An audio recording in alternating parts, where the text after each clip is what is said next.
जीते स्कूटी जीते कार। जी आपने सही सुना, लक्ष्मी ज्वेलर्स कटिहार से कृष्णा डायमंड ज्वेलरी खरीदें, लकी ड्रॉ में पार्टिसिपेट करें और कार और स्कूटी जीतने का मौका पाएं। साथ ही 25% तक की छूट पाएं सोने और चांदी के जेवर की बनाई पे और हीरे की वैल्यू पे। Lakshmi jewellers, Lakshmi complex, doctor Rajendra Prasad Path, Katihar.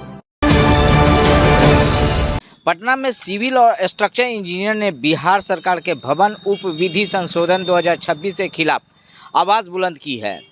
Engineers का कहना है कि नक्शा स्वीकृति के अधिकार सिर्फ आर्किटेक्चर तक सीमित करना तकनीकी रूप से गलत है और इससे भवन सुरक्षा पर असर पड़ सकता है। इसी मुद्दे को लेकर राजधानी में बड़ी बैठक आयोजित की गई। पटना स्थित the institution of engineers India के सभागार में बिहार के नगर विकास एवं आवास विभाग से सूचीबद्ध सिविल इंजीनियर्स, स्ट्रक्चर इंजीनियर्स और सुपरवाइजर्स की एक अहम बैठक आयोजित की गई। बैठक का मुख्य मुद्दा भवन उपविधि संशोधन 2026 के तहत लागू की गई ट्रस्ट एंड वेरीफाई प्रक्रिया रही। इंजीनियर्स ने आरोप लगाया कि थर्ड पार्टी व्यवस्था में केवल आर्किटेक्ट्स को लाइसेंस देकर नक्शा स्वीकृत करने का अधिकार देना एक तरफा और तकनीकी रूप से गलत फैसला है। बैठक में मौजूद विशेषज्ञों ने कहा कि भवन निर्माण से जुड़े तकनीकी पहलुओं से सिविल इंजीनियर्स की भूमिका बेहद महत्वपूर्ण होती है और उन्हें इस प्रक्रिया से अलग करना जनहित के खिलाफ होगा। जो ये डिसीजन हुआ है आप लोगों का, इससे कितना फर्क पड़ रहा है आप लोगों के जीवन पर? जो सरकार है जो नहीं है, जो आप लोगों की तरफ ध्यान दे रही है। आपने सुना कि लगभग 700 से अधिक हम जैसे इंजीनियर, इम्पैनल्ड इंजीनियर है, तो इन सारों के रोजगार पे बिल्कुल 100% लात पड़ने वाली है। ये सही शब्द होगा, 100% सब लोग इससे प्रभावित हो रहे हैं और आगे जीवन में और होंगे। और आगे से भी जो हमारे इंजीनियरिंग कॉलेजेस से इंजीनियर्स निकल करके आ रहे हैं, जो भी बच्चे पढ़ रहे हैं, उनके भी भविष्य में नो डाउट बहुत बड़ा वाला खतरा आने वाला है। क्या नाम हुआ आपका? मेरा नाम इंजीनियर शशांक चौधरी हुआ। इसमें जोन पटना जो है जोन 4 में आता है और सिविल इंजीनियर की बड़ी भूमिका है। सिविल इंजीनियर इसमें शामिल नहीं होंगे तब क्या उद्यम करेंगे? इसमें उद्यम प्रभावित हो रहा है।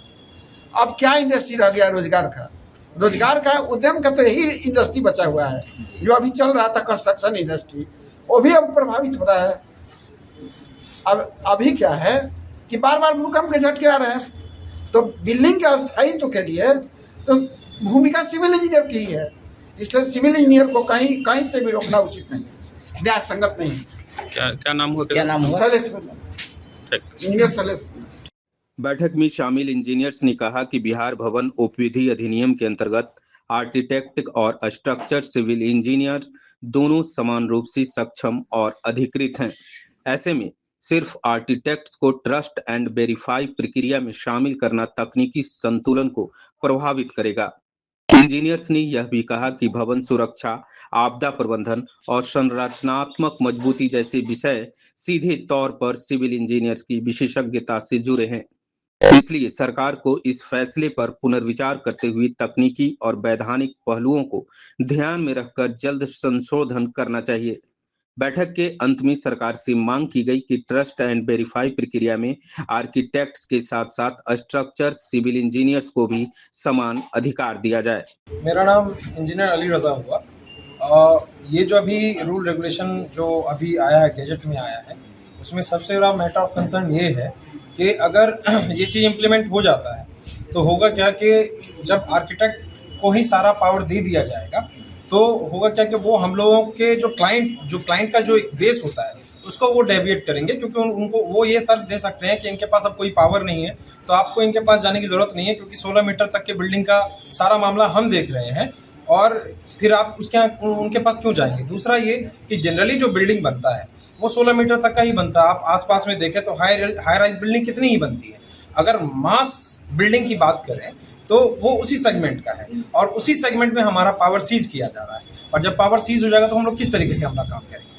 जबकि यही अभी कुछ दिन पहले जब तक गैजेट नहीं था तो इक्वली हम लोग काम कर रहे थे। जो चीज़ वो कर रहे थे वही चीज़ हम लोग कर रहे थे। हमारे साइन का भी उतना ही पावर था जितना उनके साइन का पावर है। आज के टाइम में वो जो 16 मीटर का रिस्ट्रिक्शन और 300 स्क्वायर मीटर के एरिया का मामला आया है उसमें हम लोग को आउट कर दिया गया है, जबकि प्रावधान में भी है कि 500 स्क्वायर मीटर तक के बिल्डिंग का अप्रूवल हम लोग कर सकते हैं। ठीक है, और उसी को हम लोगों को वही पावर हम लोगों से छीन लिया गया है। बैठक का उद्देश्य एक्चुअली भवन उपविधि संशोधन 2026 लागू किया गया है। इसमें सरकार ने ट्रस्ट एंड वेरीफाई प्रक्रिया के तहत थर्ड पार्टी आर्किटेक्ट को लाइसेंस देकर नक्शा स्वीकृति के प्रावधान में शामिल किया है। तो हम लोगों का कहना है कि जब आपका बिहार बिल्डिंग बायलॉज आर्किटेक्ट और सिविल इंजीनियर की पात्रता मतलब उसका कॉम्पिटेंस समान रखा है, तो सिर्फ इस तरीके के प्रक्रिया को लागू करके आर्किटेक्ट को सपोर्ट करना या उनको एम्पावर करना बहुत तर्कसंगत नहीं लग रहा है।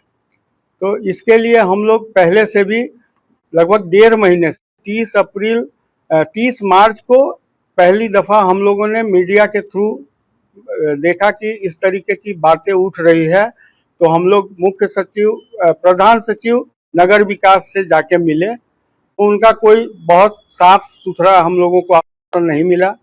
फिर उसके उपरांत भी हम लोगों ने मुख्य सचिव, प्रधान सचिव, उप मुख्यमंत्री सह नगर विकास मंत्री से भी मिलने का प्रयास किया, उनको अपना ज्ञापन सौंपा, उस पर कोई विचार नहीं हुआ। अचानक से हम लोगों ने देखा कि बिहार सरकार का गैजेट प्रकाशित हो गया 12 तारीख के डेट में, तो उसमें है कि सारा प्रावधान में इंजीनियर को कोई शामिल नहीं किया गया है।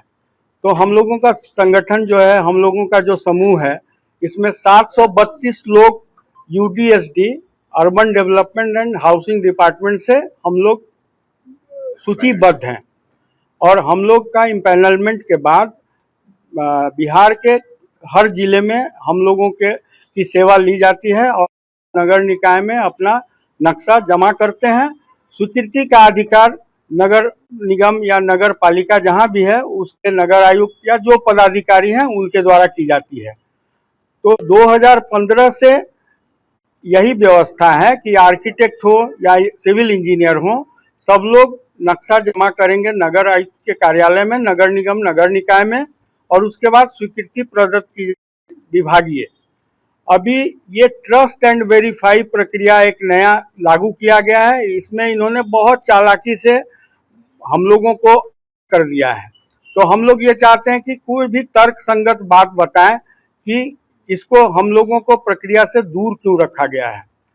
अभी है कि हम लोग इस बैठक के बाद मुख्यमंत्री और गवर्नर साहब से मिलने का प्रयास करेंगे, अपनी बातों को रखेंगे। अगर उनका आश्वासन मिलता है तो थोड़ा इंतजार करेंगे, अन्यथा हम लोग कोर्ट की शरण में जाएंगे। आप लोगों ने जब ज्ञापन दिया था तो क्या बोला गया बिहार सरकार में? बिहार सरकार में जब ज्ञापन दिए तो बिहार सरकार में जब सबसे पहला ज्ञापन हम लोग प्रधान सचिव नगर विकास विभाग में दिए, तो उनका कहना था कि ये भारत सरकार का आदेश है, इसमें हम आप लोगों की मदद नहीं कर सकते हैं क्योंकि उनका आदेश है। तो हम लोग फिर उनसे नहीं मिले। उसके बाद हम लोग प्रधान सचिव से मिले, उनको एप्लीकेशन सिर्फ रिसीव करवा पाए, या उप मुख्यमंत्री सह नगर विकास मंत्री को सिर्फ एप्लीकेशन रिसीव करवा पाए। उप मुख्यमंत्री जी थोड़ी अपने पॉलिटिकल व्यस्तता की वजह से नहीं मिल पाए, और प्रधान सचिव ने हम लोगों को कहा कि आप 2 नंबर डाल दीजिए, उनके पीए साहब ने कि आप 2 लोगों का नंबर फ़ोन नंबर डाल दीजिए, आप लोगों को 2 से 3 दिन में बुला लिया जाएगा और आप अपनी बात रखेंगे। लेकिन उसके बाद कोई फ़ोन भी नहीं आया। 1-2 बार मिलने का प्रयास किया गया, लेकिन उनका पीए के यहाँ से कोई रिस्पॉन्स प्रॉपर नहीं मिला। नाम तो नहीं जानते हैं, लेकिन बैठते हैं ठीक घुसते के साथ, जो पहला राइट साइड में बैठते हैं वही पीए साहब। मेरा रिसीव कराया हुआ है लेटर, कहिएगा मैं उसका कॉपी आपको दे दूंगा। आप लोगों का कितने लोगों का भविष्य जो है इस चीज को लेकर आज के डेट में 700 से अधिक सिविल इंजीनियर जो है प्रभावित होंगे, और प्रभावित ही नहीं होंगे, इससे पूरे बिहार की अर्थव्यवस्था तो रुकेगी ही, क्योंकि सिविल इंजीनियर अगर नहीं शामिल किए गए तो हम लोग काम होने नहीं देंगे, क्योंकि स्ट्रक्चरल इंजीनियरिंग का पावर किसी के पास नहीं है। आर्किटेक्ट कोई स्ट्रक्चरल एम्पावरमेंट नहीं करते हैं। तो उनका कहना है, विभाग बोल रहा है कि लो रिस्क और मॉडरेट रिस्क का काम हम आर्किटेक्ट से करवाएंगे, हाई रिस्क में आपकी वैल्यू रहेगी। तो भैया तुम लो रिस्क मॉडरेट रिस्क जब उससे करवाओगे तो हम उसका लो रिस्क का काम ही नहीं करेंगे। हाई रिस्क जब तुम बोलते हो कि structural engineer are better than architect, और स्ट्रक्चरल इंजीनियर वही बनता है जिसका कि वर्क एक्सपीरियंस 10 साल का हो या उसने एमटेक की डिग्री ले रखी हो। तो आप हमको बायलॉज आपका बोलता है कि आप सुपीरियर हो किसी से भी स्ट्रक्चरल इंजीनियर के बारे में। सिविल इंजीनियर कॉम्पिटेंट है, बराबर है, और स्ट्रक्चरल इंजीनियर ज़्यादा वो है, लेकिन फिर भी हम लोगों को कोई आप तवज्जो नहीं दे रहे हैं। और इस तरीके की व्यवस्था पहले भी नगर पालिका अधिनियम 2007 में आई थी। नगर पालिका 2007 में आने के बाद उसमें प्रावधान किया गया कि इसमें तो कुछ सेगमेंट को आर्किटेक्ट को एम्पावर किया गया है। नगर पालिका अधिनियम 2007 में जब बनी तो उसमें आर्किटेक्ट को ही एम्पावर किया गया था नक्शा स्वीकृति का समूचे तौर पे।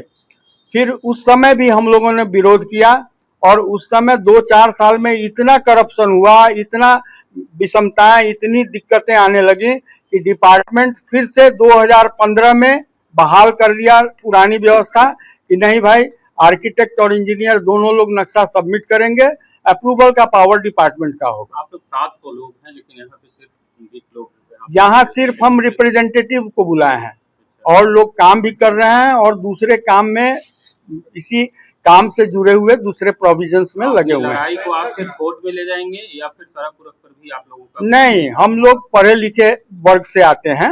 हम लोग पहले अपनी बातों को रखेंगे और अगर कोई हमको तर्कसंगत जवाब मिला तो हम उनकी बात को मानेंगे। अगर तर्कसंगत जवाब नहीं दिया गया तो हम कोर्ट की शरण में जेंटलमैन की तरह जाएंगे। आज की बैठक में क्या निर्णय लिया गया?